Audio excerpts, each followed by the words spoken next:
Co-ed combat and cultural cowardice. If I were the last man on the planet to think so, I would want the honor of saying no woman should go before me into combat to defend my country.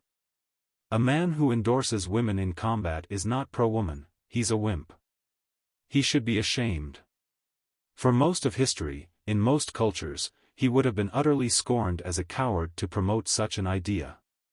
Part of the meaning of manhood as God created us is the sense of responsibility for the safety and welfare of our women. Back in the 70s, when I taught in college, feminism was new and cool. So my ideas on manhood were viewed as the social construct of a dying chauvinistic era.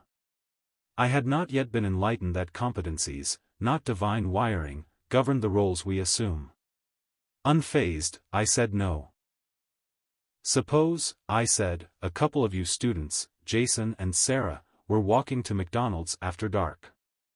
And suppose a man with a knife jumped out of the bushes and threatened you. And suppose Jason knows that Sarah has a black belt in karate and could probably disarm the assailant better than he could. Should he step back and tell her to do it? No.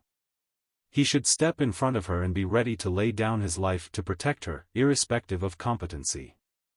It is written on his soul. That is what manhood does.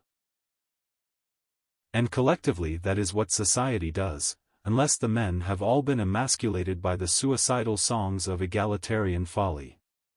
God created man first in order to say that man bears a primary burden for protection, provision, and leadership. And when man and woman rebelled against God's ways, God came to the garden and said, "Adam, where are you?" Genesis 3 verse 9, not Eve, where are you? And when the apostle described the implications of being created male and female, the pattern he celebrates is, save her, nourish her, cherish her, give her life, Ephesians 5 verses 25 to 29. God wrote manhood and womanhood on our hearts. Sin ruins the imprint without totally defacing it. It tells men to be heavy-handed oafs or passive wimps. It tells women to be coquettes or controllers. That is not God's imprint. Deeper down men and women know it. When God is not in the picture, the truth crops up in strange forms. For example, Kingsley Brown, law professor at Wayne State University in Michigan, has written a new book called Co-ed Combat, The New Evidence That Women Shouldn't Fight the Nation's Wars. In an interview with Newsweek, he said, the evidence comes from the field of evolutionary psychology. Men don't say, this is a person I would follow through the gates of hell. Men aren't hardwired to follow women into danger. If you leave God out, the perceived hardwiring appears to be evolutionary psychology. If God is in the picture, it has other names. We call it the work of the law written on their hearts, Romans 2 verse 15.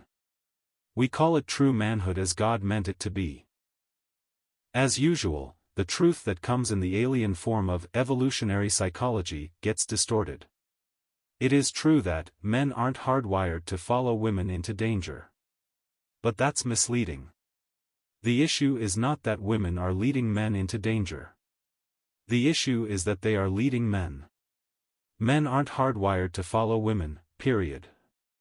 They are hardwired to get in front of their women, between them and the bullets. They are hardwired to lead their women out of danger and into safety. And women, at their deepest and most honest selves, give profound assent to this noble impulse in good men. That is why co-ed combat situations compromise men and women at their core and corrupt even further the foolhardy culture that put them there. Consider where we have come.